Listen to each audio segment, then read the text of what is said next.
ደግሞ እግዚአብሔር በመጽሐፍ ቅዱሶቻችን ላይ እነዛን ሁሉ ከብሉይ ኪዳን እስከ አዲስ ኪዳን ብናይ ብዙ ተአምራት አሉ። እሱን በኋላ እናገራለሁ። አሉ እነዛን ሁሉ እግዚአብሔር ሲያደርግ ዓላማ አለው።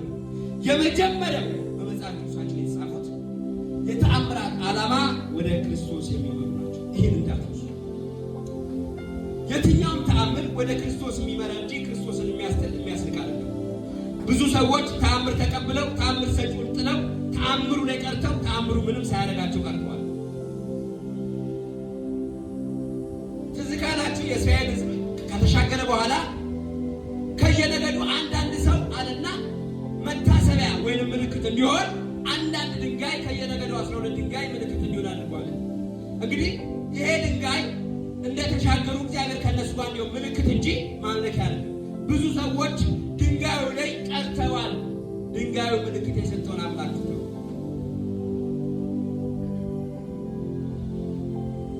እግዚአብሔር ተአምራትን ከሚያሳየው አንዱ ዓላማ የመጀመሪያው ነግሬያቸዋለሁ፣ ወደ ክርስቶስ የሚመሩ ናቸው። ሁለተኛው የእግዚአብሔር ታላቅነት እንድናይ የሚያደርጉ ናቸው። ሶስተኛው የእግዚአብሔር ሁሉን ቻይነት ኤልሻዳይ የሚለውን የምናይበት ነው። አራተኛው የእግዚአብሔር መልእክት የምንቀበልበት ነው። እነዚህ ተአምሮች።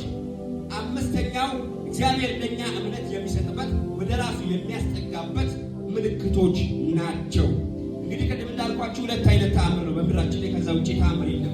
መጀመሪያው እግዚአብሔር ተአምር ነው። ሁለተኛ በዲያብሎስ ወይም በጨለማ ዓለም የሚደረግ ተአምር ነው። እንግዲህ በጨለማ ዓለም የሚደረገውን ተአምር ብዙ ማየት አልፈልግም፣ ምክንያቱም ስለ ጨለማ ብዙ ማውራት አያስፈልግም። ምክንያቱም ስለ ጨለማ ከማውራት መብራት ማብራት ይላል። ይሄን ቤት አጥፍተን ወይኔ መብራቱ አቤት መብራቱ እንደዚህ ቢሆን ግን ምንም ጥቅም የለውም። መብራት ማብራት ብቻ ነው። ስለ ጨለማ ብዙ አላወራ። ብርሃን ስነግራችሁ ብርሃን ሲበራ ጨለማው ይጠፋል። እና የሰይጣን ዋና ዓላማው ከእግዚአብሔር ተቃራኒ ነው ማለት አንደኛ ከእግዚአብሔር ሊያርቀን ነው። በክርስቶስ ላይ ያለን ምሕረት እንዳይሆን ለማድረግ ነው። የእግዚአብሔር ሁሉን ቻይነት ኤልሻዳይነት እንድንቅ ወይንም እንድናጣጥል የሚያደርግ ነው ሰይጣን የሚያደርጋቸው ወይንም በጨለማ የሚደረጉ ተአምራት ማለት ነው። ይሄ ደግሞ አለ መጽሐፍ ቅዱሳችን ላይ ተጠቅሷል።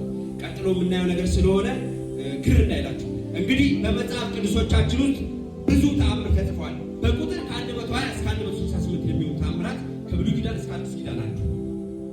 በቁጥር ከ120 እስከ 165 በተአምራቱ ብሉይ ኪዳን ብቻ ከ80 እስከ 85 የሚሆኑ ተአምራት በብሉይ ኪዳን። እነዚህ ማለት በሰው አቅም የማይቻሉ በሰው አቅም የማይቻሉ ብቻ ሳይሆን ሳይንቲፊካል ወይም ሳይንቲስቶች ወይም የተማሩ ሰዎች ደምረው ቀንሰው አውጥተው ይሄ ነገር ከተአምር ውጭ ምንም ሊባል አይቻልም ወይም መለኮታዊ ተአምር ካልሆነ ይሄ ሊያደርገው አይችልም ብለው መደምደሚያ ያስቀመጡበት ማለት ነው።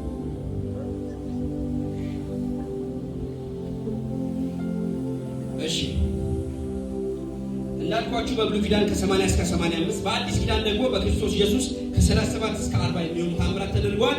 ከነዚህ ውስጥ እንግዲህ በፈውስ አገልግሎት 34 የሚሆኑ ተአምራት ወይ የፈውስ አገልግሎቶችን ኢየሱስ ክርስቶስ አድርጓል። ሁሉም መጽሐፍ ቅዱሳችን ያሉትን ተአምራት እያንዳንዱ ማየት ስለማንችል ግን በአይነት እንከፍላቸዋለን። ምክንያቱም እግዚአብሔር ተአምራት የሚያሳየው ነግሬያቸዋለሁ፣ ሉዓላዊነቱንና ኤልሻዳይነቱን ለማሳየት ነው። እግዚአብሔር የሁሉም ባለቤት እንደሆነ ለማሳየት ነው።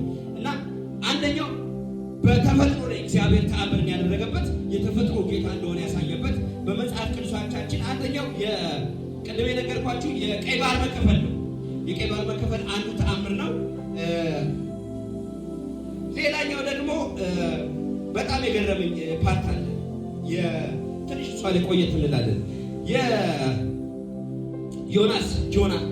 የዮናስ በአሳ አምባሪ ሆድ ውስጥ 3 ቀን የቆየው እንዴት ተአምር ሊሆን ይችላል ብዬ ሳጠና ነበር ስለ አሳ አምባሪ እና በጣም የገረመኝ የሚገርማችሁ የአሳ ነባሪው እዚህ ላይ ጽፌዋለሁ። ባዮሎጂካሊ ኢምፖሲብል ይላል። ባዮሎጂካሊ የማይቻል በፍጹም አንድ ሰው አሳ ነባሪ እንኳን 3 ቀን አይደለም እንደውም እዚህ ላይ ይጽፋል እንኳን 3 ቀን አይደለም 1 ደቂቃ የመቆየት አቅም የለውም። ለምን የሚለው እዚህ ላይ ተጽፏል። ይሄን ያየሁት ከሳይንስ እንትን ላይ ነው። ዲቫይን ሚራክል ብለውታል ሳይንቲስቶቹ። ይሄ መለኮታዊ ተአምር ነው ብለው ጽፈውታል። አንደኛው አሳ አምባሪ ሆድ ውስጥ ኦክሲጅን የለም። የሰው ልጅ ደግሞ ምግብ ሳይበላ 40 ቀን እንደምታውቁት ብዙ በመጽሐፍ ቅዱሳችን የተጻፉ አሉ። 40 ቀን ሊጾም ይችላል። ውሃ ሳይጠጣ 7 ቀን እንኳን አይቆይም። ብዙ ሰው 3 ቀን 4 ቀን ሊሆን ይችላል። አየር ሳይስብም ሰው 20 ደቂቃ 10 ደቂቃ 5 ደቂቃ መቀመጥ አይችልም፣ መቆም አይችልም። የመጀመሪያ ኦክሲጅን የለም። እንኳን 3 ቀን ሊቀኝ 5 ደቂቃ የሚያቆይ ሁለተኛው ስቶማክ አሲድ የሚባል አለ። ሆድ ውስጥ ዳይጀስት ምግብ ዳይጀስት እንዲያደርግ እኛ ሆድ ውስጥ አለ። ያ አሲድ ሆድ ውስጥ ያለው አሲድ ማንኛውም ነገር ወዲያው አበስብሶ የሚፈጭ ነው። እዛ ሆድ ውስጥ ላይ ሶስተኛው ክረሽ